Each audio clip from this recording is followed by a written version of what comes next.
Breeders' Cup meeting this weekend, and it's one of the world's biggest horse racing events, and probably the biggest talking point is Goldacova, who's going for a 4th Breeders' Cup mile.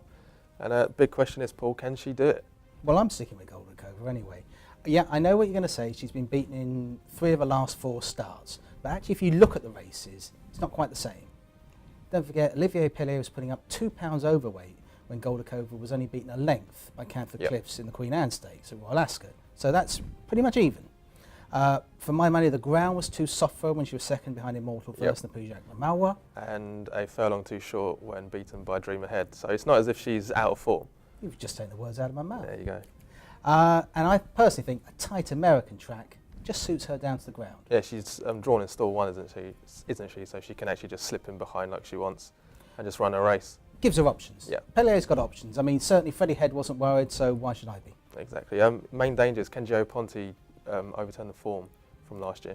No, not for me. As you say, he was second to her last year. For my money, he's better over 10 furlongs. Unfortunately, he's slightly stuck. He doesn't like dirt, so he can't really run in the Classic. A mile's probably a bit too short for him. Yes, I know he won the Shadwell Turf Mile at Keeneland last month, but still too short for my money.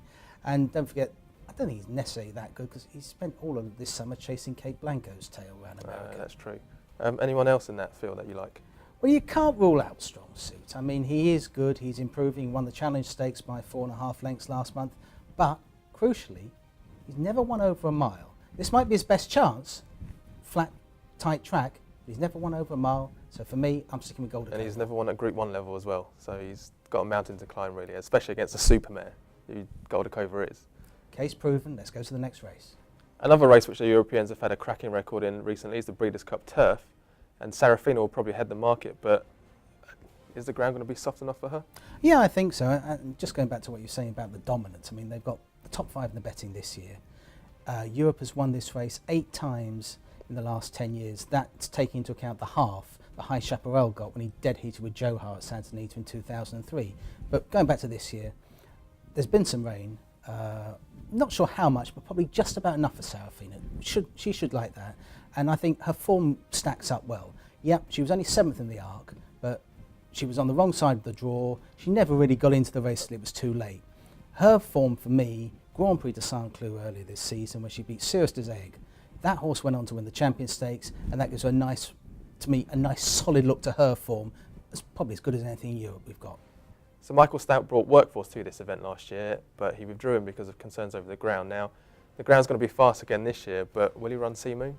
Yeah, I think he will. I don't think that's necessarily a huge issue. My worries about Sea Moon is that he's still a bit inexperienced. He could be capable of doing it, but I just think it's going to take a career best, and I'd prefer to side with what I know in Serafina than a bit of a guess-up with a horse of unproven potential. Yeah. Okay. Aidan O'Brien brings 2 runners to this event, but can he realistically win this?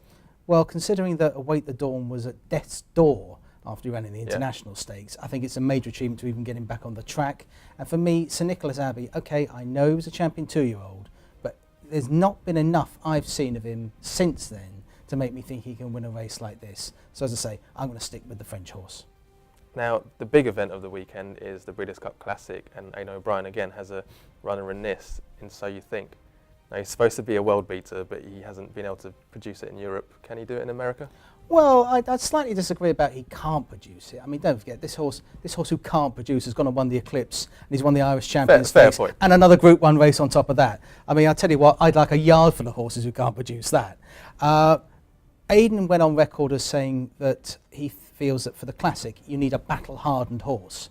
Well, this horse is battle-hardened, but I just wonder if he's a bit too over the top now. I mean, he's had, I think, something like 7 runs in just over a year. He's had 3 since the beginning of September. Yeah.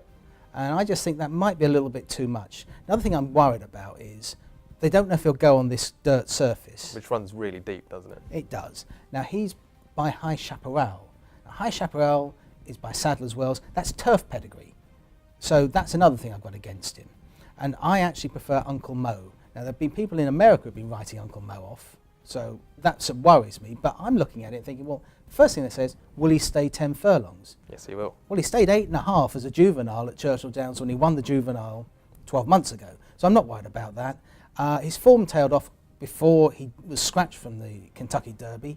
That was because he had a serious liver complaint. He's come back well from that. He came back very well in the Kelso Handicap last month. And draw 12, I'm not too worried about.